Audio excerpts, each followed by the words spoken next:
Yeah.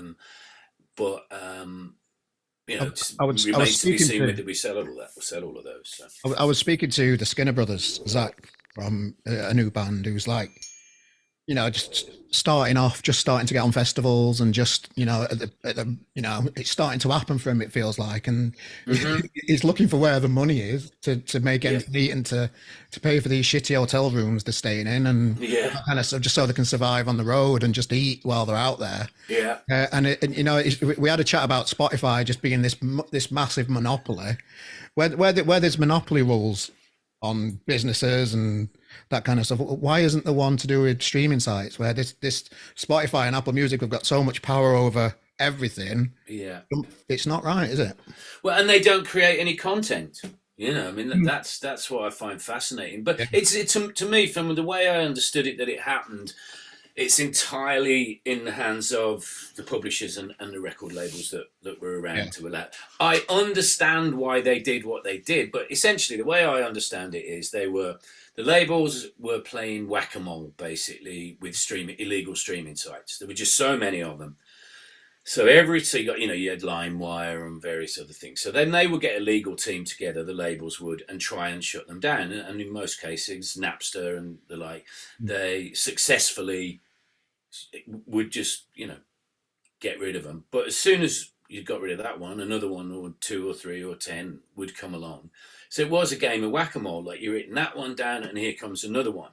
Then Spotify came along, and rather than going live, they built their platform, stole all of the content, and then went to the labels and said, "This is the deal we're offering you," yeah, and they accepted it. And the way, obviously, the labels are then like, okay, so we've got rid of manufacturing, we've got rid of distribution, so there's huge savings for them there. And if we just buy up catalogs that become available and sign new artists for pennies, I mean, I know young new bands that have signed to huge names in the music business, EMI and the likes. But they all have to have a day job. The bands all still have to have a day job. I mean, we were lucky enough to come from an era where a label, Polydor in our case, would give you enough money to come off the dole or give up your job and concentrate entirely on the band and gig your asses off and write as much as you could. But those days are well and truly over. So it's so depressing, isn't it?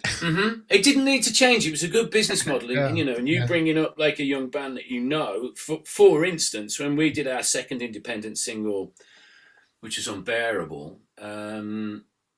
I don't know the exact numbers. It'd be less than 10,000. Let's say it's about 7 inches and 12 inches, between 3 and 5,000. So you give those to a distributor, and within a month, we got enough money coming back from that to buy a van, mm, which meant we were making savings on not hiring vans, so we could tour all the time, and you could become self-sufficient in that manner. I mean, arguably there's still ways of doing it now.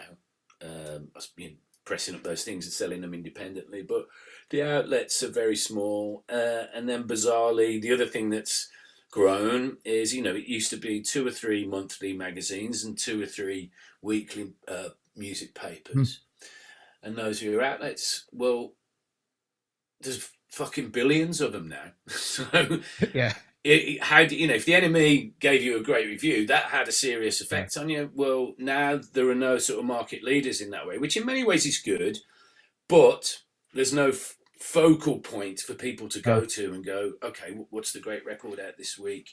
Well, you make your choices, don't you? It could be your podcast, it could be somebody else's, but yeah. so We try and model ourselves on like Louder Than War, and I've yeah, got a lot of friends over at Louder Than War that we try and emulate our gem to be something like a bit punk and a bit, trying to have a voice and try and help as many people along the way. That's kind of where we sit with it, really, and yeah, we try and not give and to say everything's great in the world when it's not. We try and be honest, even mm-hmm, with people that are starting off that don't like that, they're not used to that. Because yeah. when they get a review, it's the friends telling them they're great, where we'll be independent about it and tell them, look, lads, you can do better here, type Yeah, thing. yeah, yeah. I mean, like I say, there's lots of good things about it, but essentially, digitization and the internet killed Yes. what was a great business model. Yeah. It worked, and I just think, you know, it's an obvious one for the tech giants to get in on and just nick stuff and destroy a great little industry with zero passion Mm. for music or people's talent, and it's just a passion for making money. And of course, 3 minutes of music that you can stream very easily rather than streaming a movie. It was an easy thing for them to do, and they just raped the industry and never really gave a thought to who creates the content. Yeah.